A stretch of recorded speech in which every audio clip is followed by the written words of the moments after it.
ನಮಸ್ಕಾರ ಎಲ್ಲರಿಗೂ welcome to my channel. ನಾನಿವತ್ತು ಡಿಫ್ರೆಂಟ್ ಪಲಾವ್ ಮಾಡ್ತಾಯಿದ್ದೀನಿ. ನೀವಂತೂ ಒಂದು ಸರಿ ತಿಂದರೆ ಗ್ಯಾರಂಟಿ ಫಿದಾ ಆಗ್ತೀರಾ ಯಾವ ಥರ ಮಾಡೋದು ಅಂತ. ಬಾಸುಮತಿ ರೈಸ್ ತೊಗೊಂಡಿದ್ದೀನಿ ನಾನು 2 ಗ್ಲಾಸು, ಮತ್ತು 2 ಗ್ಲಾಸು ಸೋನಾ ಮಸೂರಿ. ಎರಡನ್ನೂ ಕ್ಲೀನಾಗಿ ಮಿಕ್ಸ್ ಮಾಡಿ ಈ ಥರ ಅನ್ನ ಮಾಡ್ಕೊಬೇಕು.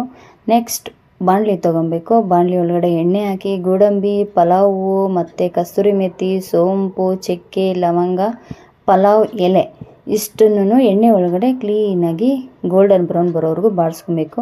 ಮತ್ತು ಇಲ್ಲಿ ತರಕಾರಿ ಎಲ್ಲ ಕ್ಲೀನಾಗಿ ತೊಳೆದು ಇಟ್ಕೊಂಡಿದ್ದೀನಿ. ಮತ್ತು ಈರುಳ್ಳಿ ಉದ್ದುದ್ದ ಕಟ್ ಮಾಡ್ಕೊಬೇಕು. ಅದ್ರ ಜೊತೆ ಕರ್ಬೇವಿನ ಸೊಪ್ಪು ಕೂಡ ಇಟ್ಕೊಂಡಿದ್ದೀನಿ. ಎಲ್ಲ ಬ್ರೌನ್ ಆದಮೇಲೆ ಮತ್ತು ಈರುಳ್ಳಿನೂ ಕರ್ಬೇವಿನ ಸೊಪ್ಪು ಹಾಕ್ಕೊಬೇಕು. ಮತ್ತು ತುಪ್ಪ 1 ಸ್ಪೂನ್ ಹಾಕ್ಕೊತಾ ಇದ್ದೀನಿ. ಮತ್ತು ಟೊಮೆಟೊ 4 ತೊಗೊಂಡಿದ್ದೀನಿ. ಮತ್ತು ಕ್ಯಾರೆಟು, ಬೀನ್ಸು ಮತ್ತು ಹಸಿ ಬಟಾಣಿ ತೊಗೊಂಡಿದ್ದೀನಿ.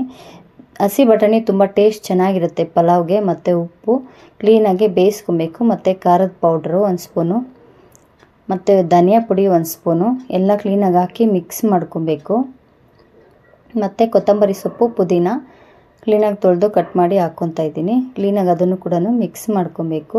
ಕ್ಲೀನಾಗಿ ಎಲ್ಲ ಬೇಯೋದಕ್ಕೆ ಬಿಡಬೇಕು. ಲಾಸ್ಟಲ್ಲಿ ಫಿನಿಶಿಂಗ್ ಟಚ್ಚು. ಮತ್ತು ಇನ್ನೂ 1 ಸ್ಪೂನ್ ತುಪ್ಪ ಹಾಕ್ಕೊಂಡು ನೋಡಿರಿ ರೈಸ್ ಚೆನ್ನಾಗಾಗಿದೆ. ಈ ಥರ ರೈಸ್ ಆದಮೇಲೆ ಈ ಥರ ಪಲಾವು ಕ್ಲೀನಾಗಿ ಮಿಕ್ಸ್ ಮಾಡ್ಕೊಬೇಕು. ಡಿಫ್ರೆಂಟಾಗಿದೆ ಅಲ್ವಾ? ಒಂದು ಸರಿ ತಿಂದರೆ ನಿಜವಾಗ್ಲೂ ಫಿದಾಗಿ ಹೋಗ್ತೀರಾ.